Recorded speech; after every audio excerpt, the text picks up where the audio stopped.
नमस्कार प्रेक्षकांनो, शुभविवाह या मालिकेच्या आजच्या भागामध्ये इथे बलदेव प्रॉपर्टीचे पेपर कपाटामध्ये शोधायला आलेला असतो।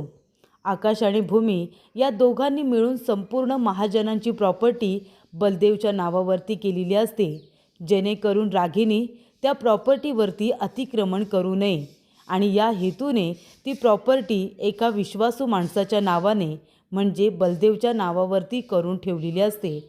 ते पेपर आता बलदेवने घाईघाईने कपाटामध्ये ड्रॉवरमध्ये आणून ठेवलेले असतात। तो म्हणत असतात की प्रॉपर्टीचे पेपर कुठे गेले।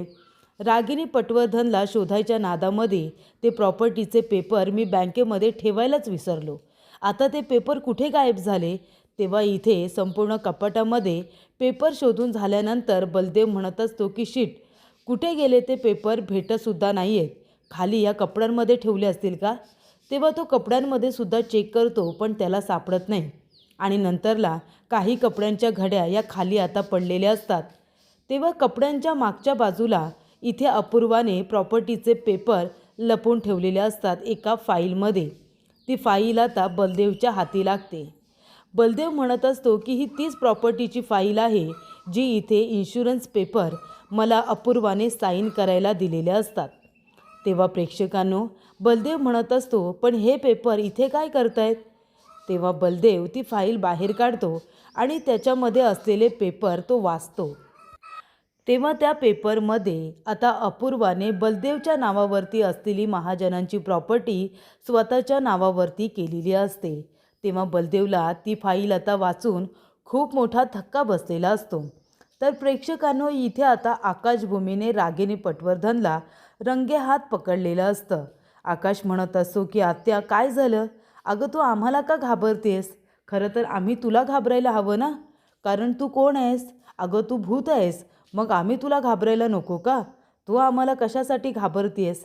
तेव्हा प्रेक्षकांनो, इथे आकाश म्हणत असतो की लाज नाही वाटत आत्या तुला असं वागताना, तू इथे मरायचं नाटक केलंस आणि आम्हाला त्रास देण्याचा प्रयत्न केलास।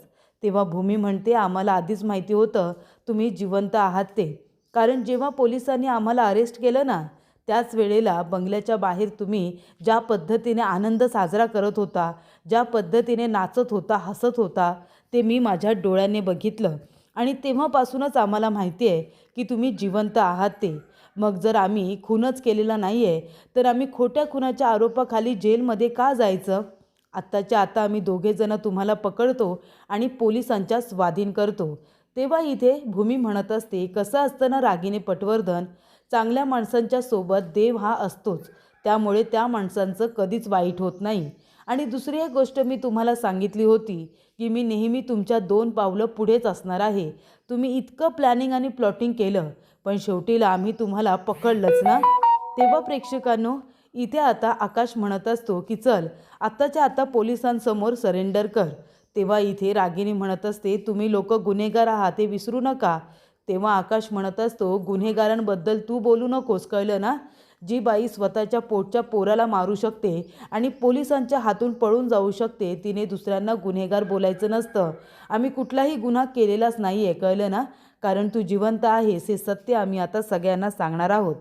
त्यानंतर प्रेक्षकांनो, इथे आता भूमी त्यांना धक्का देऊन बाहेर पळून येते, बाहेरून कडी लावून घेते, आकाश भूमीला आतमध्ये ठेवते आणि ती स्वतः मात्र तिच्या गाडीमध्ये बसून पळून जात असते। त्या गाडीमध्ये आतमध्ये पौर्णिमासुद्धा तिची मदत करण्यासाठी बसलेली असते। तेव्हा प्रेक्षकांनो, इथे आता भूमी आणि आकाश दरवाजा उघडा दरवाजा उघडा असं आता बाहेरून बोलत असतात। तेवढ्यातच प्रेक्षकांनो, इथे आता अपूर्वा त्या लोकेशनला जात असते, जे लोकेशन इथे आता तिला पाठवण्यात आलेले असतात। तेव्हा ती ज्या लोकेशनवर जाते तिथे तिला तिची आई सापडतच नाही। तेव्हा प्रेक्षकांनो, इथे आता बलदेव आलेला असतो अपूर्वाच्या मागे। बलदेव म्हणत असतो की अपूर्वाने असं का केलं असेल, माझ्या नावावरती असलेली महाजनांची प्रॉपर्टी अपूर्वाने स्वतःच्या नावाने का केली असेल, नक्की तिचा हेतू तरी काय आहे। रागिनी पटवर्धन हा तर तिचा हेतू नक्कीच नाही आहे। आकाश आणि भूमीच्या विरोधात ती इतकी काय आहे, त्या दोघांना त्रास देण्यासाठी अपूर्वा इतकी मेहनत का करते, याचा शोध घेण्यासाठी आता बलदेव तिचा पाठलाग करत असतो। त्यानंतर प्रेक्षकांनो, इथे आता जी संस्था आहे आश्रम आहे, ज्या आश्रमामध्ये आकाशभूमीला बंद करून ठेवण्यात आलेलं असतं. तिथे आता काही लोक बाहेर आलेले असतात. भूमी आकाश म्हणत असतात की दरवाजा उघडा, प्लीज दरवाजा उघडा. तेव्हा आता दरवाजा उघडला जातो. तेव्हा इथे भूमी म्हणते थँक्यू सो मच, प्लीज आम्हाला जाऊ द्या, तुम्ही आमची मदत केली त्याबद्दल थँक्यू. तेव्हा माणसं म्हणत असतात अरे पण तुम्ही कोण आहात ते तर सांगा, आणि आमच्या सात्विका मॅडम कुठे आहेत, त्या कुठे आहेत, आमच्या गुरुजी.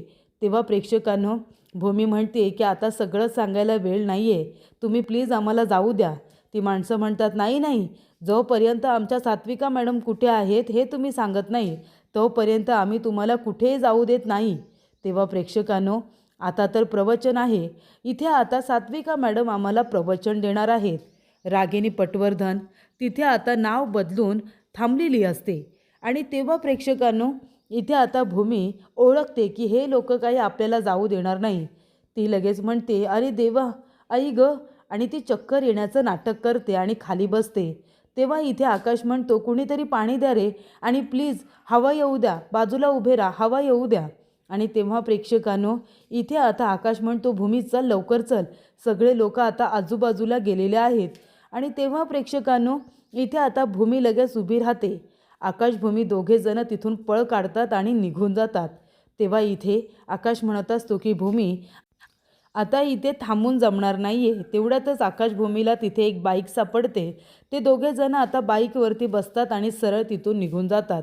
तेवढ्यातच प्रेक्षकांनो, इथे आता अपूर्वा गाडीमधून आपला फॅमिली फोटो बाहेर काढते आणि तो बघून आता रडत असते. तिला आपल्या आई वडिलांची, भावाची आठवण आलेली असते. ती म्हणत असते आई मला माफ कर, मला कुणीतरी इथे डिस्ट्रॅक्ट करण्याचा प्रयत्न करते ग. जे जे लोकेशन मला पाठवत आहेत त्या त्या लोकेशनवरती तर माझी आई नाही आहे.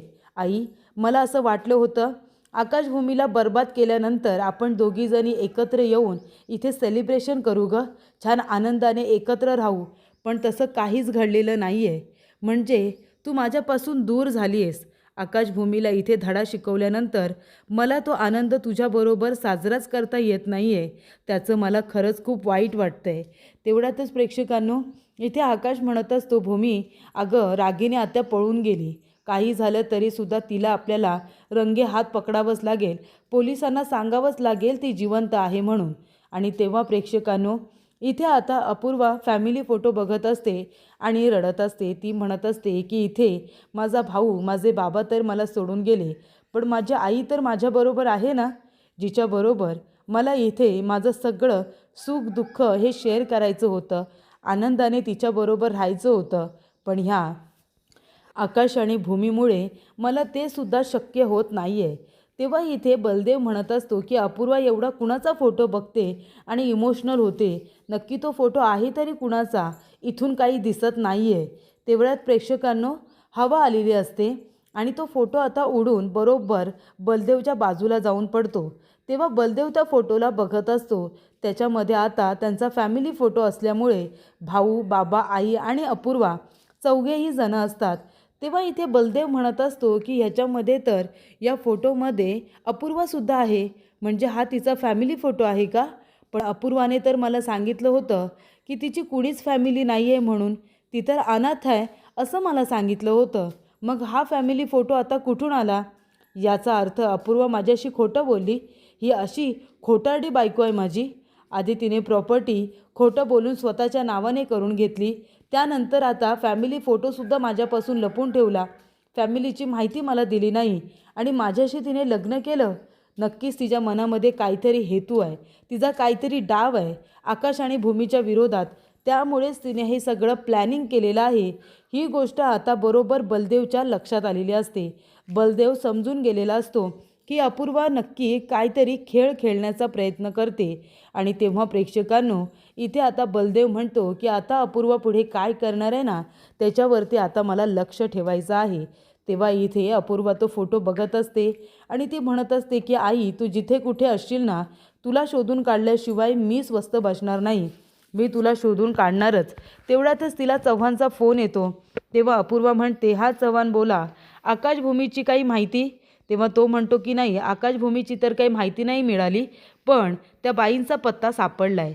तेव्हा इथे अपूर्वा म्हणते, हो का, मला लगेचच लोकेशन पाठवा, मी तिथे पोचतेच आहे. तेव्हा प्रेक्षकांनो, इथे आता बलदेव म्हणत असतो की आता अपूर्वा नक्की कुठे जाते ना, ते मला बघायचंच आहे. मी आता तिचा पाठलाग करणार आहे. ती जिथे जिथे जाईल तिथे तिथे मी जाणार आहे, असं प्रेक्षकांनो बलदेव आता म्हणत असतो. चव्हाणने लोकेशन पाठवलेलं असतं. त्या लोकेशनवरती लगेचच इथे आता अपूर्वा जायला निघते. तेव्हा बलदेव तिचा पाठलाग करायला लागतो. तेवढ्यातच आकाशभूमी जात असताना तिथे आता ट्रॅफिक हवालदार असतात. ते म्हणत असतात, एक मिनिट, एक मिनिट, हे काय, हेल्मेट कुठे आहे, गाडीचे कागदपत्र कुठे आहेत? तेव्हा बलदेव म्हणतो, सगळं आहे साहेब माझ्याकडे, पण आता ते घरी आहे, आमचा माणूस हॉस्पिटलमध्ये आहे, आम्ही त्याला बघायला जातो आहे हो, आम्हाला जाऊ द्या ना. ट्रॅफिक हवालदार म्हणतात, नाही, अजिबात नाही, जोपर्यंत गाडीचे पेपर मी बघत नाही तोपर्यंत मी तुला जाण्याची परवानगी नाही देणार, नाहीतर चलान काटना पडेगा, चल चलान दे बरं. तेव्हा प्रेक्षकांनो, इथे आता पैसे घेत असतो तो माणूस आणि आकाशकडे तर पैसे पण नाही आहेत. तेव्हा तो म्हणत असतो, साहेब जाऊ द्या ना, प्लीज जाऊ द्या ना. पण तो आता हवालदारसुद्धा सोडायला तयार नसतो.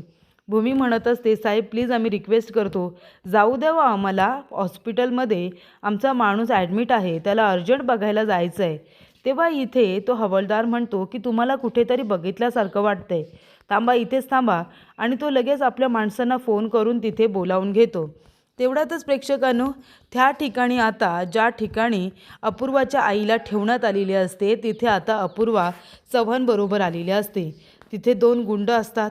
त्या गुंड लोकांना ती म्हणत असते, चल लवकरात लवकर सोड बरं माझ्या आईला. तो माणूस म्हणतो, कोण आहेस तू? ती म्हणते, ACP अपूर्वा आहे, मी कळलं ना, तोंड सांभाळून बोलायचं. तेव्हा आता गुंडांना मारण्यामध्ये आता हातापायी होते. तेव्हा अपूर्वा त्यांना मारते आणि विचारत असते, कुणी सांगितलं होतं सांग, यांना किडनॅप करायला कुणी सांगितलं होतं, कुणाच्या सांगण्यावरून हे सगळं केलं आहे?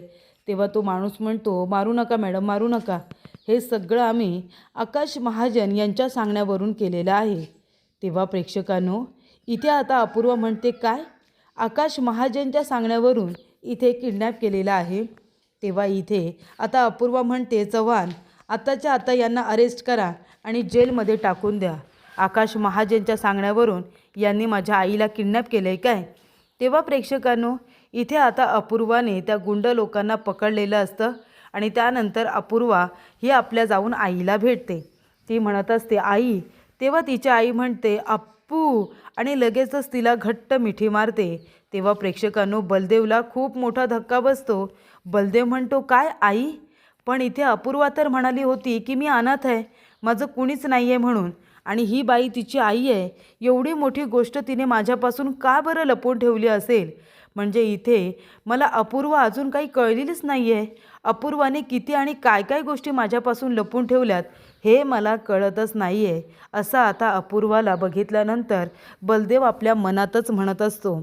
तेव्हा प्रेक्षकांनो, बलदेवने इथे आता अपूर्वाला रंगे हात पकडलेलं असतं जणू काही, कारण तिच्याबद्दलची सगळी माहिती इथे बलदेवला आता मिळालेली असते. बलदेवला कळलेलं असतं की अपूर्वा 1 नंबरची खोटारडी बाई आहे. तेव्हा प्रेक्षकांनो, इथे आता भूमी म्हणत असते की आकाश काय झालं? आकाश म्हणतो, बरं झालं भूमी आपण तिथून पळ काढला, नाहीतर त्या लोकांनी पकडून आपल्याला पुन्हा जेलमध्ये टाकलं असतं. तेव्हा इथे त्यांना चकवा देऊन भूमी आकाश दोघेजणं पळालेले असतात. तेव्हा प्रेक्षकांनो, इथे आता भूमी म्हणत असते, पण आकाश, किती दिवस आपण असं पळत राहायचं रे, सांग, किती दिवस पळायचं? काहीही झालं तरी लवकरात लवकर रागिनी पटवर्धनला पकडून आपल्याला आता पोलिसांच्या स्वाधीन केलं पाहिजे, नाहीतर ती बाई आता काही ॲक्शन घेईल, कारण तिला आपण बघितलं स्पष्टपणे आणि ही गोष्ट आपण सगळ्यांना सांगू हे देखील तिला माहिती आहे. म्हणूनच आता तिला लवकरात लवकर रंगे हात पकडायला हवं. तेव्हा आकाश म्हणतो, बरोबर बोलतेस तू भूमी, आणि त्यासाठी आता आपल्यालाच काहीतरी करावं लागणार आहे. तेव्हा प्रेक्षकांनो, इथे आता आकाशने एक नवीन युक्ती शोधून काढलेली असते. रागिनी पटवर्धन जिवंत आहे ही गोष्ट आता सगळ्यांना सांगायची असं त्याने ठरवलेलं असतं. आणि म्हणूनच प्रेक्षकांनो, पुढील भागामध्ये इथे आता आकाशने कंट्रोल रूममध्ये फोन करून सांगितलेलं असतं की रागिनी पटवर्धन जिवंत आहे आणि ती एका संस्थेमध्ये राहते.